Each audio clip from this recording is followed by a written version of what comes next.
ফের শুরু হচ্ছে আইপিএল। ভারত পাকিস্তানের মধ্যকার সামরিক সংঘাতের কারণে এক সপ্তাহেরও বেশি সময় বন্ধ থাকার পর আগামী 17 মে থেকে আবারও মাঠে গড়াবে খেলা।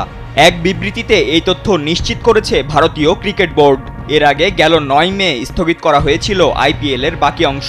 সেদিন প্রথমে পাঞ্জাব কিংস ও দিল্লি ক্যাপিটালসের মধ্যকার ম্যাচটি প্রথম ইনিংসের মাঝপথে ফ্লাড লাইটের বিভ্রাটের কারণে থমকে যায়। এরপর নিরাপত্তাজনিত কারণে ম্যাচটি 10 মিনিটের মাথায় পরিত্যক্ত ঘোষণা করা হয়। পরদিন থেকে আইপিএলের পুরো আসরই বন্ধ হয়ে যায়। তবে যুদ্ধবিরতির কারণে পরিস্থিতি আবারও স্বাভাবিক হওয়ায় ফের শুরু হচ্ছে বিশ্ব ক্রিকেটের সবচেয়ে জনপ্রিয় এই ফ্র্যাঞ্চাইজি আসর।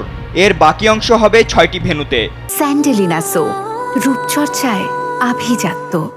বেঙ্গালুরু, জয়পুর, দিল্লি, লখনৌ, মুম্বাই ও আহমেদাবাদের মাঠে গড়াবে মোট 17টি ম্যাচ, যার মধ্যে থাকবে 2টি ডাবল হেডার। যদিও প্লে অফের ভেন্যু এখনও চূড়ান্ত করা হয়নি, তবে সূচি নির্ধারণ করা হয়েছে।